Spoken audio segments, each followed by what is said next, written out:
रामपुर जिले में बढ़ती गर्मी और हीट वेव के खतरे को देखते हुए स्वास्थ्य विभाग सतर्क हो गया है। जिला चिकित्सालय रामपुर में संभावित आपातकालीन स्थितियों विशेषकर हीट वेव और डायरिया से निपटने के लिए पूरी तैयारियां कर ली गई हैं। मुख्य चिकित्सा अधीक्षक CMS डॉक्टर DK वर्मा ने जानकारी दी कि विभाग अलर्ट मोड पर है और 3 विशेष वार्डों को पूरी तरह तैयार किया गया है। डॉक्टर वर्मा ने बताया कि इमरजेंसी वार्ड में हीट वेव से पीड़ित मरीजों के लिए 8 बेड का विशेष वार्ड बनाया गया है। इसके साथ ही नई आइसोलेशन बिल्डिंग को भी किसी भी आपातकालीन स्थिति से निपटने के लिए सक्रिय कर दिया गया है। आयुष्मान वार्ड की दूसरी मंजिल पर कोल्ड रूम की सुविधा के अंतर्गत 2 अतिरिक्त AC लगाए गए हैं, जिससे मरीजों को गर्मी से राहत मिल सके। तीनों वार्डों में कुल मिलाकर लगभग 50 बेड की व्यवस्था की गई है।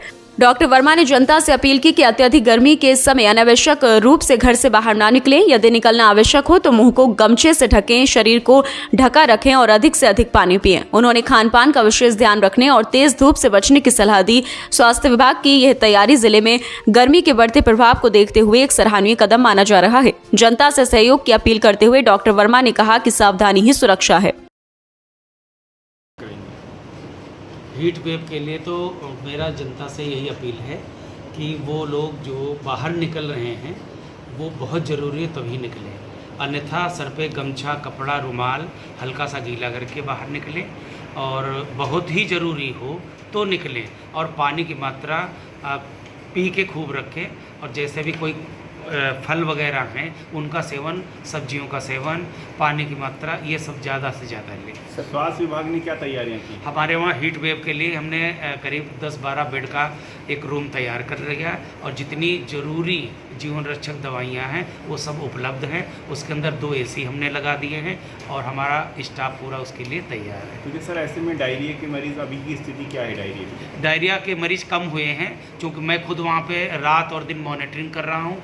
जो भी वहाँ चाहे दवाइयों के बारे में, चाहे ORS के बारे में हो, शासन से सभी दवाइयाँ पर्याप्त मात्रा में उपलब्ध हैं और मैं उसका पर डे रोज़ 2 बार विजिट करके देख रहा हूँ। और जो वहाँ से लोग एब्सेकॉन या गायब हो जाते थे, जो शिकायत आ रही शासन में कि मरीज़ तो 1000 भर्ती हुए और वो बिना बताए गायब हो गए, जब वहाँ से हमारे पास दिखता भर्ती तो दिखते थे लेकिन जो गायब हो उनका डेटा नहीं आता। तो जब से मैंने ज्वाइन किया है मेरा डेटा 100 में 100 आ चुका है। जो लोग भर्ती चाहे 1 घंटे के लिए चाहे 2 घंटे के लिए, चूँकि ये परंपरा है, पानी की मात्रा कम हुई या नहीं हुई, लोग ज़बरदस्ती उसके लिए हमें बाध्य करते या हमारे डॉक्टरों को बाध्य करते हैं और फिर बिना बुलाए और बिना बताए वो भाग जाते हैं।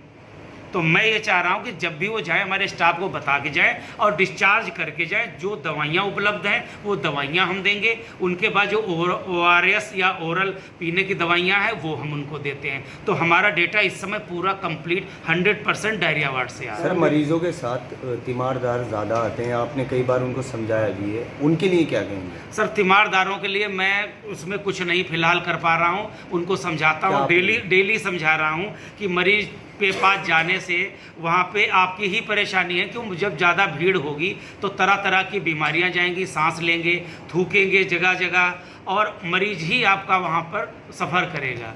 तो हर साल हम देखते हैं कि एक बेड पे 3-3 मरीज़ होते हैं। इस बार क्या स्थिति है? क्या वो हर साल जो देखने को मिलती थी इस बार देखने को मिली? सर, मैं कोशिश कर रहा हूँ कि जल्द से जल्द मरीज को लाभ मिले, ट्रीटमेंट मिले और जितनी दवाइयाँ हो पर्याप्त मात्रा में खुद जाके मैं उनका ट्रीटमेंट करवा रहा हूँ। As a chest physician, as a CMS के नाते करवा रहा हूँ और ऐसी स्थिति में हम हर तरीके से निपटने के लिए तैयार हैं। चूँकि मैंने वो दौर देखा है, मैं यहीं पर तैनात था और अभी भी अगर कोई भी मैं राउंड के समय किसी भी तरीके का मरीज होता तो मैं स्वयं उसका ट्रीटमेंट और उसका अवलोकन करके मैं वहीं का वहीं निस्तारण कर देता हूं। तो 3 की तो स्थिति इस बार मैं चाह रहा हूं कि ना पहुंचे। सर, हम देखते हैं